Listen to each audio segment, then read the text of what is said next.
pengacara. Nah, pengacara yang baru datang ini tiba-tiba seolah-olah dia yang bekerja. Deoli Payumara, pengacara Baradae dipuji Mahfud MD, disentil Kabareskrim, kenapa tiba-tiba diganti? Richard Eliezer atau Baradae 3 kali ganti pengacara, apa penyebabnya?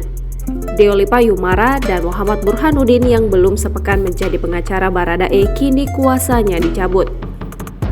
Menurut pihak kepolisian, Baradae sendiri yang mencabut kuasa Deolipa dan Burhanuddin.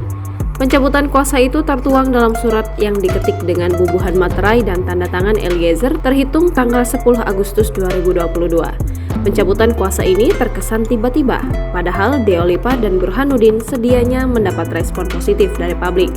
Pasalnya, sejak didampingi oleh keduanya, banyak pihak menilai Baradae mau memberikan keterangan yang sebenarnya terkait peristiwa penembakan Nofriansyah Joshua Huta Barat atau Brigadir J.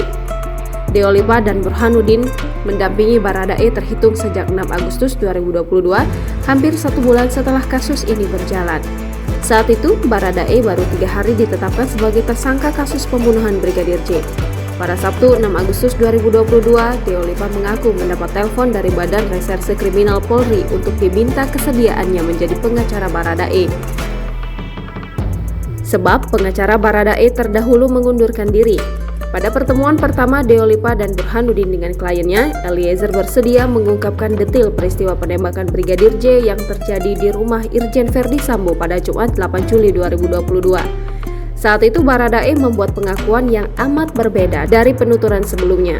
Pengakuan ini juga menjadi titik penting pengungkapan skenario Irjen Verdi Sambo.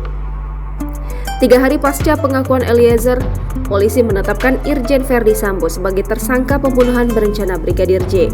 Namun tak lama, Kabareskrim Polri Komjen Agus Andrianto menyentil Deolipa dan Burhanuddin. Menurut Agus, pengacara Baradae seolah menjadi sosok yang berhasil membongkar teka-teki penembakan Brigadir J. Agus mengatakan itu tidak fair. Menurutnya, Baradae terbuka bukan karena desakan pengacaranya, melainkan berkat kinerja polisi. Dengan kesal, Agus menyatakan tak sependapat dengan sikap Deolipa yang seakan mengklaim sepihak keberhasilan pengacara. Pendapat berbeda disampaikan Menko Polhukam Mahfud MD. Ia memberi pujian kepada pengacara baru Baradae yang bekerja dengan baik, mengkomunikasikan apa yang sebenarnya terjadi.